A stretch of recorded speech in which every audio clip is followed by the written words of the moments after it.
let us take you on a journey where we will explore an interesting history that dates back to 12th century but was only recently made accessible to general public. Also, try delicious waffles and some great beers.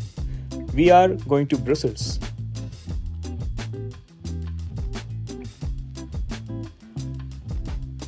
But first, let's take a small break in Antwerp.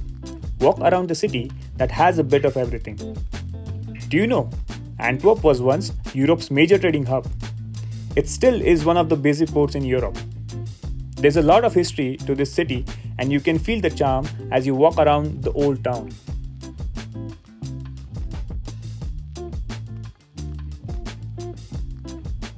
As we were walking through the old town, we came across an interesting sculpture.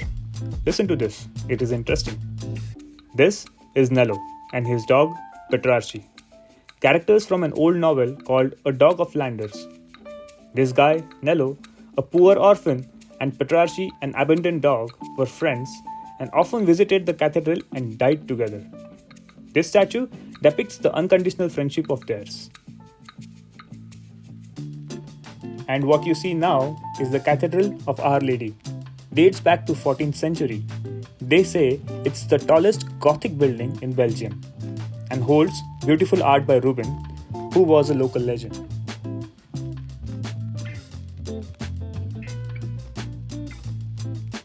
This is the main square, the heart of the city. With all these fancy old buildings, this place must have seen a lot during its lifetime.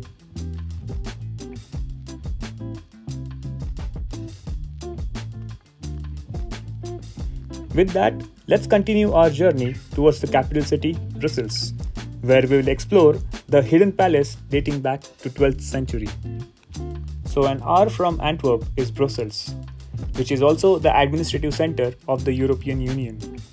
This city is packed with history, culture, and a whole lot of charm. We are not going to lie, we skipped the museums in this city and instead explored the city on foot. And no doubt, we tasted the local beers and ate the delicious waffles. Before we dive in the city, let's visit the palace that was only uncovered recently. The less known but interesting place in Brussels is why we have come, the Palace of Coudenberg, which is located below the Royal Palace. It was one of the most beautiful princely residences in the modern Europe. During its time, it dominated the city of Brussels. But what is this palace? Let's go through some of its history. So the Palace of Coudenberg is like Game of Thrones of Belgian history minus dragons. This palace was built in 12th century and became the seat of power for the Dukes of Brabant. These Dukes of Brabant were powerful family during the Middle Ages in now Belgium, Netherlands and Luxembourg.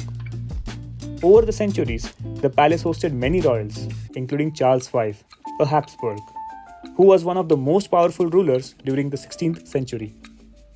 But then, in 1731, during a cold winter, a fire broke out and completely destroyed the palace. The records say the fire broke out in the kitchen during jam making for a big event.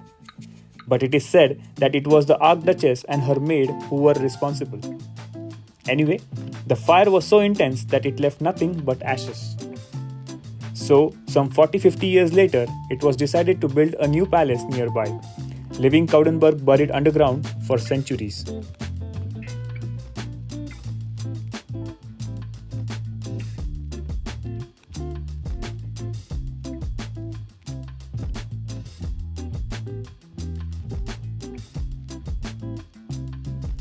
Back to the town.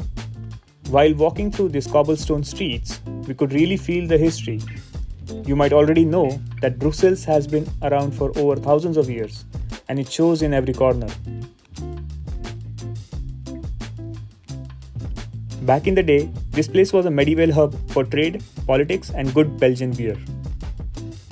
The Grand Palace, an iconic square, is a UNESCO site, and as you can guess, the most visited place in Brussels. The buildings here are covered in gold details and fancy design, and each one has its own story. Some say it's been named one of the most beautiful squares in the world. It's also the spot where city's big events are held.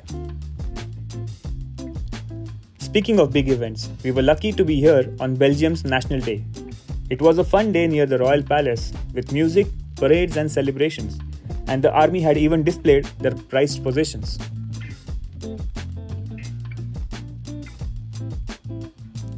And of course, when you are in town, you cannot forget the most famous resident, Mannequin Peace.